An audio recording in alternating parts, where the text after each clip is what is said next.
얼마 전 새벽 6시였습니다. 쿤판이 막 도착해서 주차를 하고 내리는데 바로 매장 앞에 택시기사가 차를 멈추더니 내리는 겁니다. 내리자마자 그는 지퍼를 내리더니 소변을 보려고 하고 있었습니다. 제가 반사적으로 이렇게 이야기를 했습니다. 지금 뭐 하시는 겁니까? 그러자 대뜸 그는 이렇게 얘기했습니다. 왜? 급한데 할 수도 있지. 제 또래였는데 보자마자 반말로 이제 그렇게 시작을 했습니다. 그 제가 아무리 급해도 좀 지킬 거는 좀 지키셔야죠. 음, 아니 여기 소변 볼 데 없냐고 화장실 이렇게 물었으면 되는데 그랬더니 이 사람이 또 뭐라고 막 얘기합니다. 그 제가 아니 남의 매장 앞에 이렇게 소변을 보면 어쩌자는 거냐. 그랬더니 이 사람이 하는 얘기가 차에 탁 타면서 이럽니다. 저한테. 그래 너 잘났다. 인생 그렇게 살지 마. 이러면서 차를 가지고 떠나는 겁니다. 그 제가 얼마나 저도 황당하고 화가 났는지 차를 출발하는 그를 향해서 제가 이렇게 얘기했습니다. 부끄러운 줄 아세요? 새벽에 그 황당한 만남이 이랬습니다. 떠나가는 그를 보면서 한참 동안 황당하고 그리고 이 안에서부터 이 노여움이 올라와서 쳐다보면서 그 자리에서 서 있었습니다.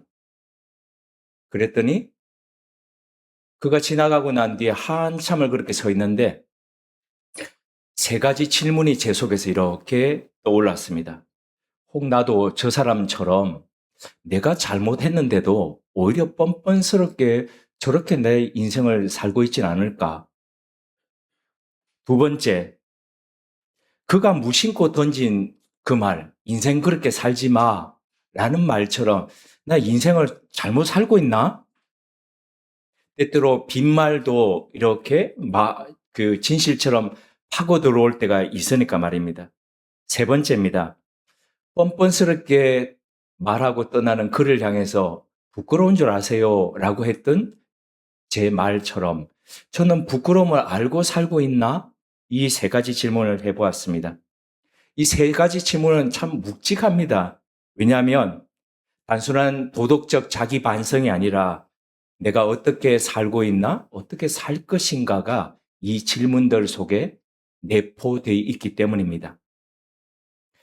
어떻게 살 것인가? 이 문제가 바로 오늘 베드로전서를 마지막 이 마무리하는 속에 들어있는 주제이기도 합니다. 베드로전서를 시작한 지 벌써 5개월이 되었습니다. 저는 이 성경 강해를 하면서 늘 마음속에 제가 요한복음을 6년 넘도록 하고 난 뒤에 그 품고 있는 그 기준이 있습니다. 6년 끝나고 난 뒤에 김재란 집사님이 저한테 하신 말씀처럼 다음에는 좀 빨리빨리 성경을 넘겼으면 좋겠다는 말씀처럼 너무 길게 안 했으면 좋겠다. 그러면서도 핵심적인 것들을 어떻게 나누면서 갈 수 있을까? 이게 제 숙제거든요. 베드로전서를 시작하던 그 이 5장의 첫 구절을 할 때 기억나십니까? 예수 그리스도의 사도 베드로는 본도 갈라디아, 갑바도기아, 아시아와 비도니아에 흩어진 나그네들에게 편지하노니. 여기서 아이덴티티가 베드로가 성경 그 베드로전서를 보내는 사람들에게 보내는 그 사람들의 아이덴티티가 나그네라는 말이었습니다. 이 나그네라는 한 단어가 우리 5개월의 여정의 출발점이었거든요. 그 편지를 한번 따라가 보겠습니다. 1장에서 중요한 것이 산소망이었습니다. 2장에서는 거룩한 공동체였습니다. 그리고 3장에서는 내면의 아름다움과 소망의 삶이었습니다. 그리고 4장에서는 쾌락, 소비, 자기 중심의 조류에 어떻게 하면 휩쓸리지 않고 남은 날들을 살아갈 것인가. 그리고 불시험 앞에서도 하나님은 지금 우리를 빚고 계신다는 것, 바로 그 고백이었습니다. 베드로가 계속 우리에게 던진 질문은 일관됩니다. 그것은 나그네로 사는 그리스도인은 어떻게 살 것인가 였거든요. 그리고 이 질문은 바로 제가 얼마 전 새벽에 마주쳤던 황당한 일과 더불어서 했던 그 세 가지 질문과 결을 같이 하고 있습니다. 그리고 오늘 5장입니다. 베드로는 마지막 종착역에서 묻습니다. 그렇다면 이 공동체는 어떻게 끝까지 서 있을 수 있을까? 산소망을 품고 시작한 나그네의 여정이 어떻게 완주할 수 있을까? 반지의 제왕을 지었던 J.R. 톨킨은 우리가 알고 있는 C.S. 루이스와 더불어서 옥스포드에서 영문학을 가르치던 교수였습니다. 근데 이 두 사람은 재미난 두 사람의 나름의 그 취미가 있었는데 그건 늘 수업이 마치면 그 앵글레스라고 하는 그 조그마한 카페에 학교 앞에 카페에 가가지고 수다를 떠는 것이었는데요. 그 수다는 어떤 수다였냐면 자기가 지은 소설을 가지고 야 이것 좀 어때? 이것 좀 어때? 라고 하면서 서로의 그 저작물을 가지고 읽고 평가해 주는 거였는데 그 당시에 되게 신선했던 게 그러니까 1차 대전과 2차 대전 요 사이에 이 두 사람이 어떤 류의 소설을 썼냐면 판타지 소설이었습니다. 그 판타지 소설이었는데 C.S. 루이스가 썼던 판타지 소설이 영화화되어서 나왔던 것이 바로 나니아 연대기고요. J.R. 톨킨이 했던 저작물들이 나왔던 것이 바로 반지의 제왕 시리즈이거든요. 그런데 이 반지의 제왕을 썼던 이 J.R. 톨킨이 1947년에 에세이를 발표했는데 그 에세이가 바로 요정의 이야기에 관하여 그러니까 그 J.R. 톨킨의 이야기에 보면 판타지에 요정들의 이야기가 많이 나오잖아요. 그것들을 가지고 이야기하면서 그의 저작에 대표되는 개념이 있는데 그 개념을 그가 조합을 해가지고 이렇게 이야기를 했습니다. 유카스트로피. 카스트로피라는 요 단어가 바로 재앙이라는 단어인데 유라고 하는 것, 이 유라고 하는 접두사가 뭐냐면 좋은 이런 뜻이거든요. 그러니까 좋은 재앙이라고 하는데 그의 저작물의 대부분이 바로 이 좋은 재앙의 이야기가 나온다는 거죠. 그래서 톨킨이 말한다는 것은 좋은 재앙이라는 것은 재앙을 지워버리는 것이 아니라 어려움과 역경 이런 것들을 쭉 겪어가면서 그것들 속에서 해결되는 어떤 돌파구가 나온다는 겁니다. 그 돌파구가 바로 유카스트로피라는 요 단어로 만들었습니다. 위험이 그의 문학 안에는 위험이 실제합니다. 상실이 고통스럽게 사람을 만들어갑니다. 슬픔도 상상이 아니라 실제였습니다. 그런데 그 모든 것이 온전한 무게를 드러낸 뒤에 회복이 불가능하다고 생각되는 바로 그 순간에 희망을 뚫고 들어오는 바로 그 이야기가 있는데 그게 바로 유카스트로피였다는 겁니다. 톨킨이 했던 이것은 문학적인 개념이 아니라 기독교 신앙 안에서도 바로 자리 잡고 있습니다. 톨킨은 이런 성육신을 가지고 부활에 관련된 이야기의 속에서 성육신과 관련된 이야기를 이렇게 이야기했습니다. 성육신 이야기의 유카스트로피로 바로 그러니까 성금요일에 예수 그리스도께서 죽으시고 난 뒤에 그것으로 끝이 나는 것이 아니라 모든 희망이 다 사라지는 것이 아니라 3일 뒤 새벽에 예수 그리스도께서 부활하시는 것, 부활 성육신 바로 이것이 기독교 신앙 안에서 바로 유카스트로피다라고 이렇게 얘기했다는 겁니다. 그래서 기독교 신앙 안에는 성금요일과 같은 재앙이 실제합니다. 죽는 거죠. 근데 부활의 기쁨도 존재한다는 것입니다. 그래서 가장 값비싼 대가를 치르고 얻는 기쁨이기 때문에 전혀 값싸지 않다라고 이야기합니다.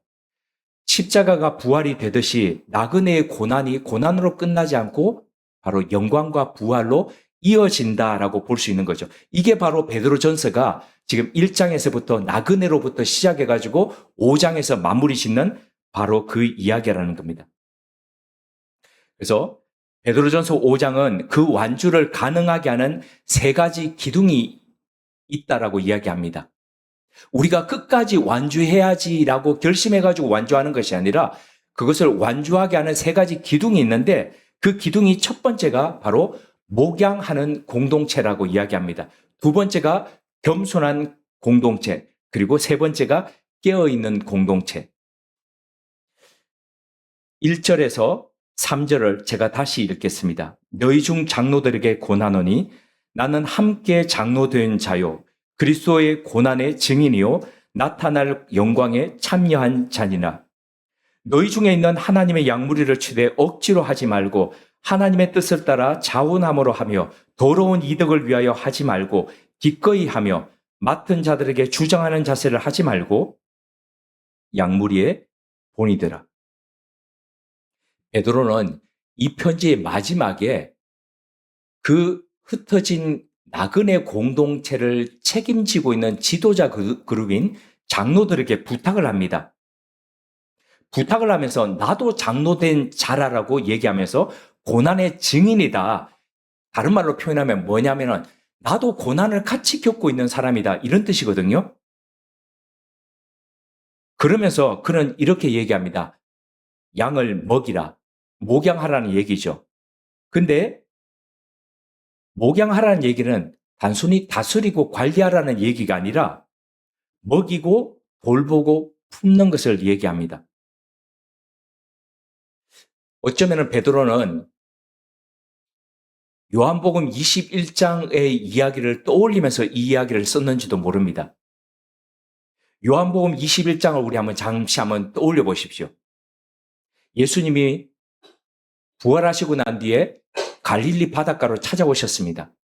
그때 제자들은 밤새도록 그물을 던지고 있었습니다. 한 마리도 낚지를 못했죠. 그때에 저 물가에서, 먼발치의 물가에서 그 캄캄한 데서 누가 모닥불을 피우고 떡을 굽고 있었습니다. 그러면서 그물을 배 오른편에 던지라라고 얘기하면서 잡은 물고기를 가져오라. 그때 제자들이 예수님인 줄 알았죠. 베드로가 웃옷을 벗은 상태에서 물에 첨벙첨벙첨벙하면서 뛰어나왔죠. 그때 3번이나 예수님께서 베드로에게 물으셨던 것이 있습니다. 요한의 아들 시몬아, 네가 나를 사랑하느냐? 네가 나를 사랑하느냐? 사랑하느냐라고 하면서 예수님께서 내 양을 먹이라, 내 양을 먹이라, 내 양을 먹이라 이렇게 얘기하셨죠.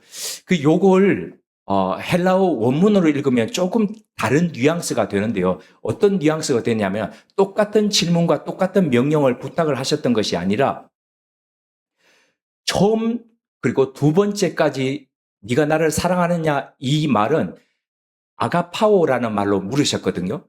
그러니까 아가페 사랑으로 네가 나를 사랑하느냐 이렇게 물으셨던 겁니다. 그런데 베드로의 대답은 되게 놀랍습니다. 내가 당신을 아가파오합니다 라고 얘기하지 않습니다. 그러니까 아가페 사랑으로 절대적인 사랑으로 당신을 사랑합니다라고 얘기하지 않습니다. 뭐라고 얘기했냐면 당신을 필리아합니다. 다른 말로 표현하면 필레오라는 그러니까 친구 간에 할 수 있는 그 우정인 사랑으로 내가 당신을 사랑합니다. 이렇게 대답을 하거든요. 그런데 예수님은 3번째에 이렇게 물으십니다. 그렇다면 네가 나를 필리아하느냐? 네가 필레오라는 사랑으로 나를 사랑하느냐라고 묻습니다. 그때서 베드로는 근심하면서 이렇게 얘기하죠. 내 당신을 필레아하는 줄 당신이 아십니다. 이렇게 얘기를 하죠. 그때 예수님은 내 양을 먹이라 내 양을 먹이라 그랬는데 요 양이요 다 구분됩니다. 앞선 양들은 다 자란 양들 그리고 마지막 양은 덜 자란 어린 양을 이렇게 표현을 합니다.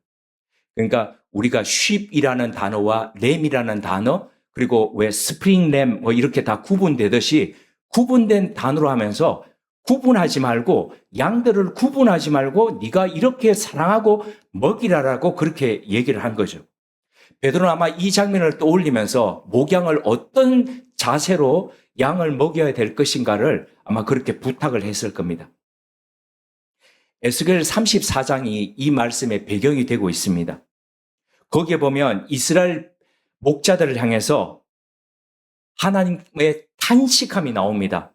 어떤 탄식함이냐면 에스겔 34장 3절에 이렇게 되어 있습니다. 너희가 양의 털을 입고 살찐 양을 잡아먹었으나 양무리를 먹이지 아니하였도다. 자신을 위해서 목자들이 양을 친 거죠. 양을 도구로 삼은 거죠. 하나님께서 준엄하게 심판하신다고 했습니다. 그러면서 내가 친히 내 양을 찾으리라고 얘기하면서 잘못된 목자를 대신해서 하나님이 친히 목자가 되시겠다라고 그렇게 말씀하시는 장면이 에스겔 34장에 나옵니다. 베드로가 목양을 제시하는 이 방법은 세 가지로 대비를 이끌고 있습니다. 하나는 첫 번째가 억지로 하지 말라는 겁니다. 자운함을 하라. 억지로 하는 것이 아니라 자운함을 하라. 그리고 더러운 이득을 위해서 하지 말고 기꺼이 하라. 그리고 세 번째 자세가 본이 되라 였습니다.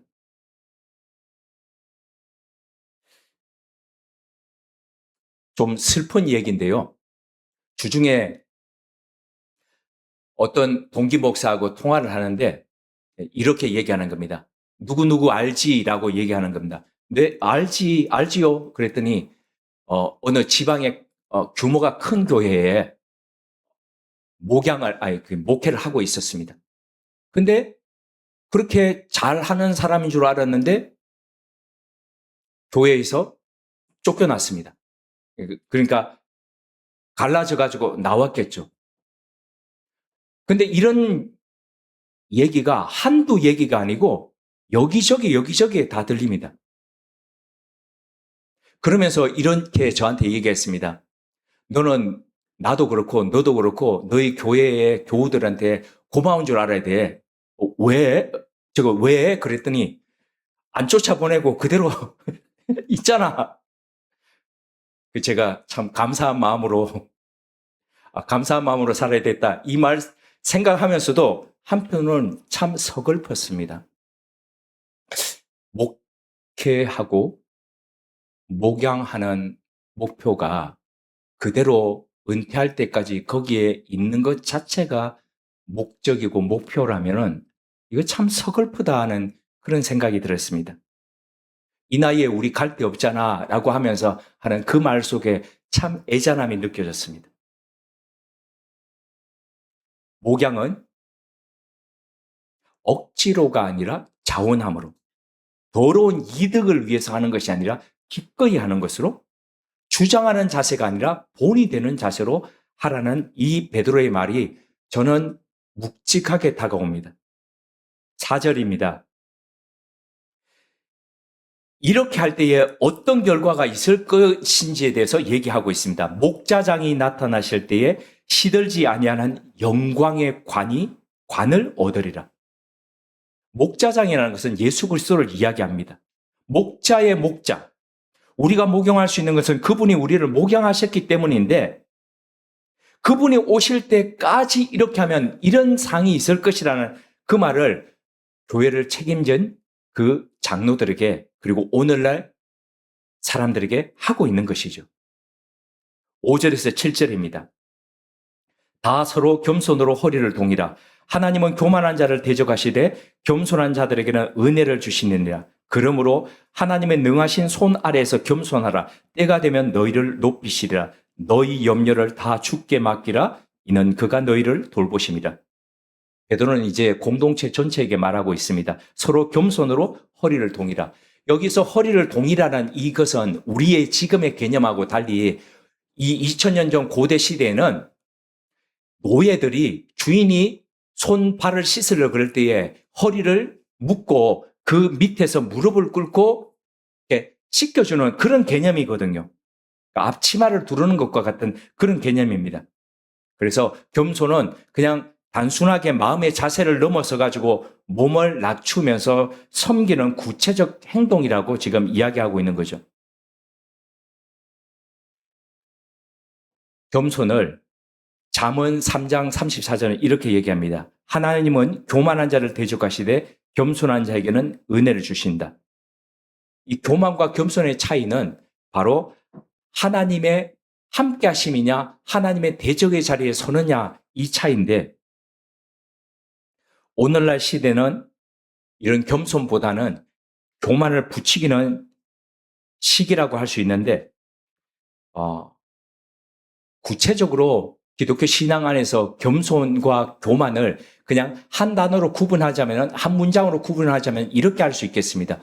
교만은 내가 내 인생을 책임진다고 생각하는 것이고, 겸손은 그것을 하나님께 맡기는 것. 그래서 시편 55편 22절이 말씀하듯이 내 짐을 여호와께 맡기라 그가 너를 붙드시리라. 이것처럼 내가 내 삶을 책임지려는 자세가 아니라 내 삶을 하나님께 맡기는 것.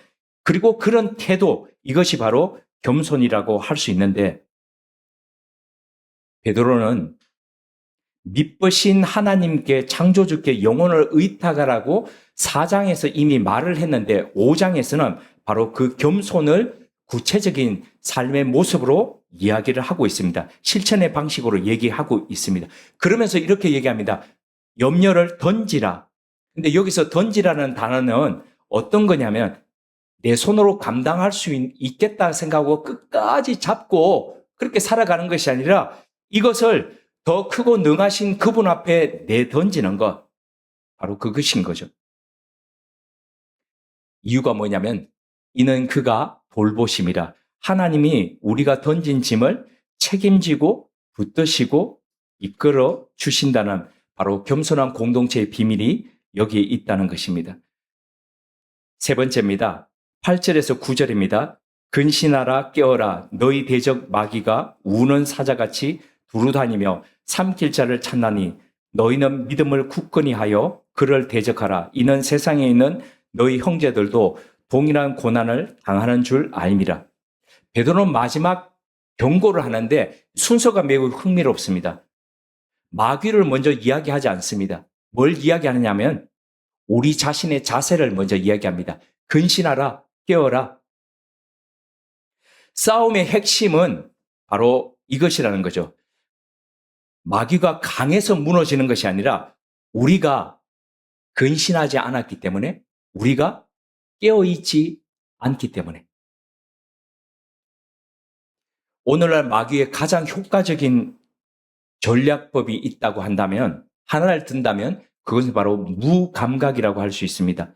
기도하지 않아도 괜찮네? 예배 괜찮네? 그래서 신앙은 어떤 면에서 중요한 자리에서 점점 멀어져 가게 됩니다. 그래서 조금씩 잠들게 됩니다. 불 속에서 이쪽 악의 세력들은 사드락, 메삭, 아벳느고를 멸망시키지 못했습니다. 무너뜨리지 못했습니다. 그런데 사탄은 평범한 일상의 무감각함으로 그것을 무너뜨린다는 거죠. 구약에서 가장 충격적인 장면 중에 하나는 바로 삼손의 이야기입니다. 삼손이 어떻게 무너졌는지 가만 한번 생각해 보십시오. 한 번의 압박을 통해서 그는 무너지지 않았습니다. 사사기 16장 16절에 보면요, 이런 표현이 나옵니다. 날마다 그 말로 그를 재촉하여 조르매. 들리라는 날마다 삼손에게 똑같은 말로 그를 재촉해서 계속해서 졸랐습니다. 잠이 드는 것은 한순간이 아니라, 무감각해지는 것은 한순간이 아니라 축적되는 것이라는 거죠. 그래서 조금씩 그렇게 감각을 무뎌지게 해서 결국에는 무감각하게 해버렸다는 겁니다. 근데 여기서 베드로는 멈추지 않고 또한 위로를 줍니다. 세상에 있는 너희 형제들도 동일한 고난을 당하고 있다. 우리만 겪는 것이 아니라 지난 2000년 동안 어떤 면에서 우리 신앙 선배들이 겪어왔던 것들을 우리도 여전히 겪고 있다는 거죠. 그래서 혼자가 아니라는 거죠. 그러므로 이렇게 말을 합니다. 믿음을 굳건히 하여 대적하라. 단단하게, 견고하게, 마치 뿌리 깊은 나무처럼 그냥 그렇게 위는 흔들리는 것 같지만 밑에 뿌리를 굳건하게 내고 그렇게 버티면서 견디면서 살아가라는 겁니다. 깨어있다는 것은 바로 그 하나님의 신실하심을 붙들고 잠들지 않으면서 살아가는 것, 바로 그것이라는 겁니다. 베드로전서 5장 10절에서 11절입니다. 모든 은혜의 하나님 곧 그리스도 예수 안에서 너희를 부르사 자기 영원한 영광에 들어가게 하신 이가 잠깐 고난을 당한 너희를 친히 온전하게 하시며 굳건하게 하시며 강하게 하시며 털을 견고하게 하시리라.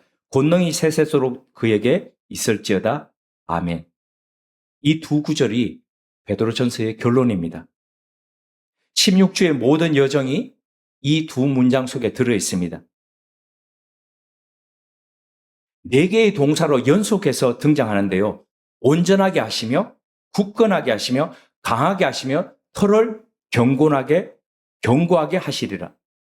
근데 이 동사의 주어가 누구냐면 하나님이십니다.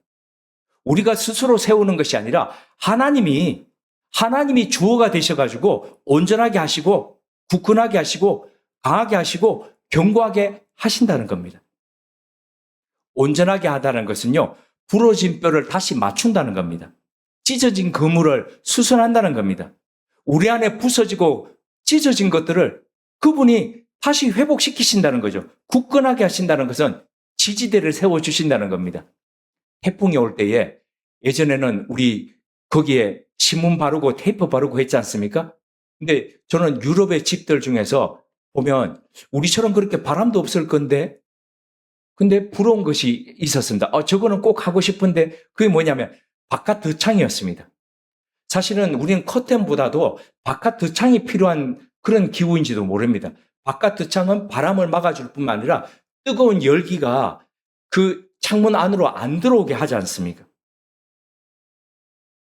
이것처럼 지지대를 세워주고 커버를 해주는 것, 이게 바로 굳건하게 하시며거든요. 그 다음에 강하게 하시며 에너지를 공급해 주신다는 거죠.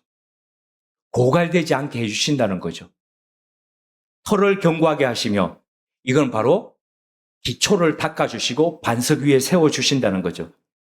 이 네 동사는 정확하게 우리의 현실, 또 우리 교회의 현실과 맞닿아 있습니다. 11년 시간 동안에 5번 이사 다니고 재정적인 압박, 그리고 이제 어떤 면에서는 우리 그 구성원들의 연령대가 이 후반부로 가면서 가고 있지 않습니까? 이 모든 것들이 어떤 면에서 보면 우리는 이제 연약한 곳으로 가나? 그렇게 생각될 수 있는데, 그런데 하나님이 흩어져 있는 나그네와 같은 그 교회에 친히 주어가 되셔가지고 온전하게 하시며 굳건하게 하시며 강하게 하시며 털을 견고하게 하신다. 우리뿐만 아니라 하나님이 붙드시는 교회들이 다 이러한 과정을 거쳐가면서 지난 2000년 동안 왔다는 거죠. 친히 하나님이 그렇게 해 가신다는 겁니다. 그러면서 여기에 잠깐 고난을 당한 너희를이라는 표현들이 있습니다. 사실 고난을 당하고 그 과정들을 겪어가고 힘든 과정에 있는 사람들은 이게 잠깐이라고 생각을 하지를 못합니다. 그렇게 느끼지 못하죠. 왜냐하면 고난이 주는, 아픔이 주는 그 무게가 너무 크기 때문입니다. 그런데 우리 지난 고난들을 우리가 겪어왔던 것, 그 힘든 것들을 가만히 뒤돌아보면 다 기간이 있었지 않습니까? 지금 그렇게 얘기하는 겁니다. 너희들이 지금은 이것이 긴 것 같고 힘든 것 같고 무거운 것 같지만은 근데 그것은 잠깐이라는 겁니다. 하나님의 시간표 안에서 그것은 일시적인 것이라는 겁니다. 1장에서 우리가 함께 읽었던 말씀을 기억하십니까? 1장 7절입니다. 너희 믿음의 시련이 불로 연단하여도 없어질 금보다 더 귀하여 예수 그리스도께서 나타나실 때의 칭찬과 영광과 존귀를 얻게 하려 하심이라. 불의 연단이 하나님이 친히 세우시는 이 5장의 이미지와 연결되면서 칭찬과 영광과 존귀를 얻게 하시기 위해서 이 과정을 거친다라고 지금 말씀하시는 거죠. J.R. 톨킨이 말했던 유카스트로피, 절망으로 처음 보이는 바로 그 순간에 하나님의 마지막 반전을 십자가가 부활로 나타나듯이 바로 그렇다는 거죠. 우리가 교회를 붙들고 있는 것이 아니라 사실은 우리가 교회를 유지하는 것이 아니라 하나님이 교회를 붙들고 계시고 하나님이 교회를 유지하고 계시고 우리가 우리의 가정을 붙들고 있고 우리 자신을 붙들고 있는 것 같지만은 그게 아니라 하나님이 친히 그렇게 붙들고 계시고 하나님이 친히 그렇게 세우고 계신다는 거죠. 5개월 전 우리는 나그네라는 단어로 시작했습니다. 흩어져서 사는 사람들, 이 땅에 완전히 속하지 않고 익숙하지 않은 사람들, 그 사람들에게 베드로는 편지를 썼습니다. 그리고 오늘 이 여정의 마지막에 우리에게 다시 묻습니다. 나그네로 살아간다는 것이 무엇인지 아느냐? 믿음의 여정을 살아간다는 것이 어떤 것인지 아느냐? 그러면서 1장을 다시 한번 돌아보겠습니다. 썩지 않는 소망을 바라보는 것. 2장에서요. 거룩한 공동체가 세상 안에서 어떻게 빛된 존재로 살아가는가? 3장입니다. 두려움 없이 소망을 고백하는 삶.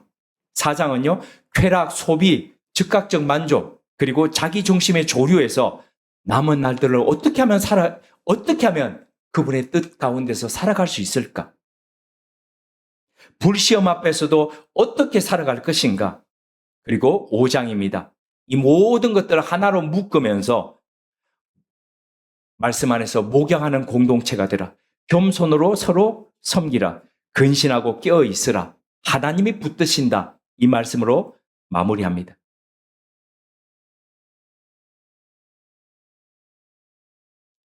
교회의 미래는 우리의 능력에 달려 있지 않습니다. 목자장 되시는 예수 그리스도의 손에 달려 있습니다. 새벽 제가 느꼈던 그 질문처럼 혹 나는 뻔뻔하게 살고 있지는 않은가? 나는 인생을 제대로 살고 있는가? 나는 부끄러움을 알고 살고 있는가? 이 질문과 더불어서 우리 이 베드로서를 마음 가운데 담으면서 우리 그렇게 앞으로도 걸어가셨으면 좋겠습니다. 그리고 베드로전서 16주의 여정을 마치면서 우리도 고백할 수 있었으면 좋겠습니다. 넘어진 적도 있었고 흔들린 적도 있었고 불시험을 두려워했던 적도 있습니다. 그러나 여기까지 왔습니다. 하나님께서 붙드셨기 때문입니다. 베드로가 이 편지를 마무리하면서 했던 말을 기억하셨으면 좋겠습니다. 이것이 하나님의 참된 은혜임을 증언하노니 너희는 이 은혜에 굳게 서라. 굳게 서라. 이것이 바로 베드로 전서 전체의 마지막 요청입니다. 스스로 힘으로 버티는 것이 아니라 하나님의 은혜 위에서 굳게 서는 것. 그 은혜가 온전케 하시며 굳게 하시며 강하게 하시며 터를 견고하게 해 가실 것입니다. 함께 기도하시겠습니다. 하나님, 우리는 스스로를 붙들고 있는 사람이 아니라 하나님 은혜 안에서 붙들려 있는 사람임을 고백합니다. 지난 5개월 동안 2000년 전 우리 신앙의 선배들이 고난 가운데서도 핍박 가운데서도 견디면서 불시험 안에서도 어떻게 능히 감당하면서 살아갔는지를 되돌아볼 수 있도록 해주셔서 감사합니다. 우리 신앙의 선배들이 겪었던 것에 비하면 우리는 아무것도 아니지만 그러나 우리 손톱 밑에 가시를 더 아파하듯이 우리는 우리의 힘듦이 우리의 고난이 더 어렵다라고 생각하면서 그렇게 해오지 않았나 되돌아봅니다. 자비하신 주님, 친히 우리의 목자장이 되셔서 우리를 먹이시고 우리를 돌보시는 주님의 은총 안에서 우리도 우리 자신을 내어 맡기면서 산 소망을 가지고 걸어가는 공동체 될 수 있도록 도와주옵소서. 세상이 우리를 힘들게 하여도 우리의 상황이 때때로 우리를 버겁게 하여도 우리가 누구를 붙들고 무엇 안에서 살아갈지를 잊지 않는 그런 공동체 되도록 도와주옵소서. 하나님,